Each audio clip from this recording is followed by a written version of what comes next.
जय श्री राम। जय श्री राम। जय जय श्री राम। गोस्वामी तुलसीदास जी महाराज द्वारा रचित रामचरितमानस से अयोध्या कांड का पाठ चल रहा है। उसी के संदर्भ में कल जो मैंने पाठ किया उसका संक्षिप्त वर्णन बताना चाहता हूँ।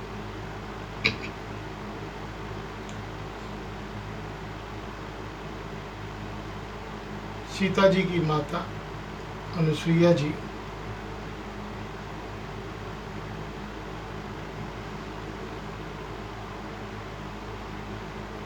कौशल्या जी, सुमित्रा जी एवं कैकेयी जी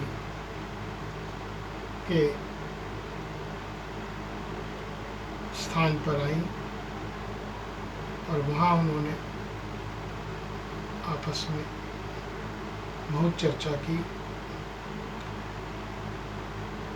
दशरथ जी की मृत्यु का बड़ा शोक प्रकट किया एवं उसके बाद जो ये घटना घटी है, श्री रामचंद्र जी, सीता माता एवं लक्ष्मण जी वन में आए हैं, उस सब का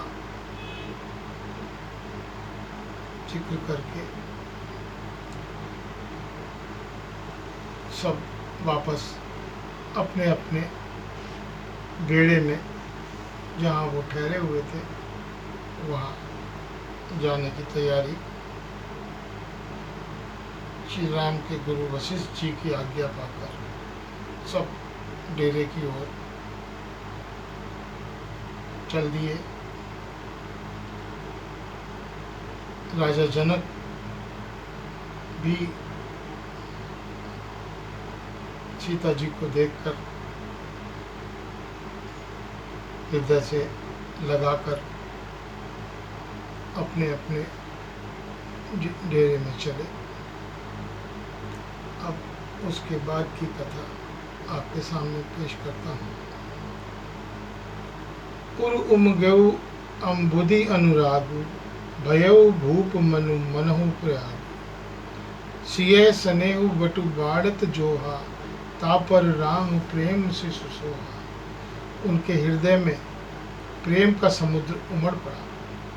राजा का मन मानो प्रयाग हो गया। उस समुद्र के अंदर उन्होंने सीता जी के स्नेह रूपी अक्षय वट को बढ़ते हुए देखा।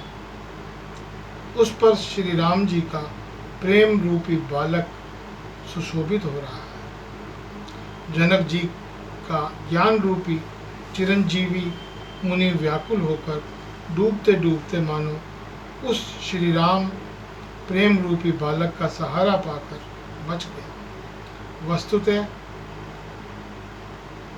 विदेह राज की बुद्धि मोह में मग्न है।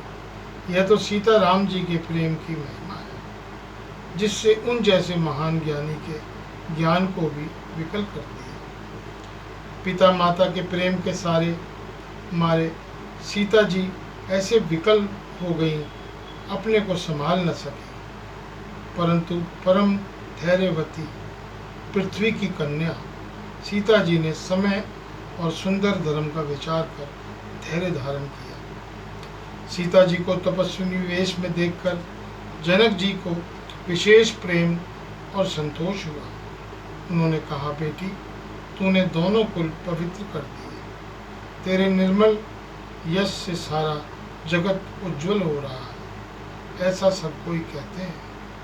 तेरी कार्तिक रूपी नदी, देव नदी गंगा जी को भी जीतकर, जो एक ही ब्रह्मांड में बहती है, करोड़ों ब्रह्मांडों में वह चली गई। गंगा जी ने तो पृथ्वी पर 3 ही स्थानों हरिद्वार, प्रयागराज और गंगा सागर को बड़ा तीर्थ बनाया, पर तेरी इस कीर्ति नदी ने तो अनेकों संत समाज रूपी तीर्थ स्थान बना दिए। पितु कह सत्य सनेहु सुबानी, सिए सकुज मनहु समानी। पितुम्बित मात लीनी उरलाई, सिख आशीष हित दीन दुआई। पिता जनक ने तो स्नेह से सच्ची सुंदर वाणी कही, परंतु अपनी बड़ाई सुनकर सीता जी मानो संकोच में समा गई। पिता माता ने उन्हें फिर हृदय से लगा लिया और हित भरी सुंदर सीख और आशीष दी। सीता जी कुछ कहती नहीं है, परंतु मन में चाह रही हैं कि रात में सासुओं को सेवा छोड़कर यहाँ रहना अच्छा नहीं है। रानी सुनैना जी ने जानकी जी की रुख देखकर उनके मन की बात समझकर राजा जनक जी को जना दिया। तब दोनों अपने हृदय में सीता जी के शील और स्वभाव की सराहना करने लगे। राजा रानी ने बार बार मिलकर और हृदय से लगाकर तथा सम्मान करके सीता जी को विदा किया। चतुर रानी ने समय पाकर राजा से सुंदर वाणी में भरत जी की दशा का वर्णन किया। सोने में सुगंध अर्थात समुद्र से निकली हुई सुधा में चंद्रमा के साथ अमृत के समान भरत जी का व्यवहार सुनकर राजा ने अपने प्रेमाशुओं को जल से भरे नेत्रों को मूंद लिया। वे भरत जी के प्रेम में मानो ध्यान मग्न हो गए। वे शरीर से पुलकित हो गए और मन को आनंदित होकर भरत जी के सुंदर यश की सराहना करने लगे। वे बोले, हे सुमुखी, हे सुनैनी, सावधान होकर सुन। भरत जी की कथा संसार के बंधन से छुड़ाने वाली है। धर्म, राजनीति और ब्रह्म विचार, इन तीनों विषयों में अपनी बुद्धि के अनुसार मेरी गति है, अर्थात इनके संबंध में कुछ जानता हूँ। वह मेरी बुद्धि भरत जी की महिमा का वर्णन तो क्या करे, छल करके भी उसकी छाया तक को नहीं छू सकती। ब्रह्मा जी, गणेश जी, शेष जी, महादेव जी, सरस्वती जी, कवि, ज्ञानी, पंडित और बुद्धिमान, सब किसी को भरत जी के चरित्र, कीर्ति करनी, धर्म, शील, गुण और निर्मल ऐश्वर्य समझने में और सुनने में सुख देने वाले और पवित्रता में गंगा जी का तथा स्वाद में अमृत का भी तिरस्कार करने वाले हैं। भरत जी असीम गुण संपन्न और उपमा रहित पुरुष हैं। भरत जी के समान बस भरत जी ही हैं, ऐसा जानो। सुमेरु पर्वत को क्या शेर के बराबर कह सकते हैं, इसलिए उन्हें किसी पुरुष के साथ उपमा देने में कवि समाज की बुद्धि भी सुख छा गई है। हे श्रेष्ठ वाणी वर्ण वाली, भरत जी की महिमा वर्णन करना सभी के लिए वैसे ही अगम है जैसे जल रहित पृथ्वी पर मछली का चलना।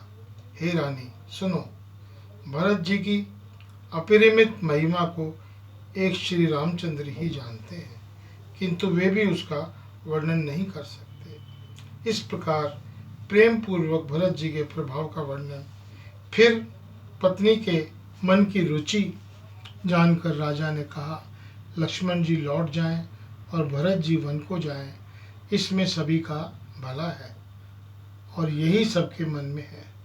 परंतु हे देवी, भरत जी और रामचंद्र जी का प्रेम और एक दूसरे पर विश्वास बुद्धि और विचार की सीमा में नहीं आ सकता। यद्यपि श्री रामचंद्र जी समता की सीमा है, तथापि भरत जी प्रेम और ममता की सीमा है। श्री रामचंद्र जी के प्रति अनन्य प्रेम छोड़कर भरत जी के ने समस्त परमार्थ, स्वार्थ और सुखों की ओर स्वप्न में भी मन में भी कभी नहीं थाका। श्री रामचंद्र जी के चरणों का प्रेम ही उनका साधन है और वही सिद्धि है। मुझे तो भरत जी का बस यही एकमात्र सिद्धांत जान पड़ता है। राजा ने विलख कर अर्थात प्रेम से गदगद होकर कहा, भरत जी भूलकर भी श्री रामचंद्र जी की आज्ञा को मन से नहीं टालेंगे, अतः स्नेह के वश होकर चिंता नहीं करनी चाहिए। श्री रामचंद्र जी और भरत जी के गुणों की प्रेम पूर्वक गणना करते, कहते सुनते पति पत्नी को रात पलक के समान बीत गई। प्रातःकाल दोनों राज समाज जागे और नहा नहा कर देवताओं की पूजा करने लगे। रघुनाथ जी स्नान करके गुरु वशिष्ठ जी के पास गए और चरणों की वंदना करके उनका रुख पाकर बोले, हे नाथ, भरत, अवधपुरवासी तथा माताएं सब शोक में व्याकुल और वनवास से दुखी हैं। आज के लिए केवल इतना, शेष कल। जय श्री राम, जय श्री राम।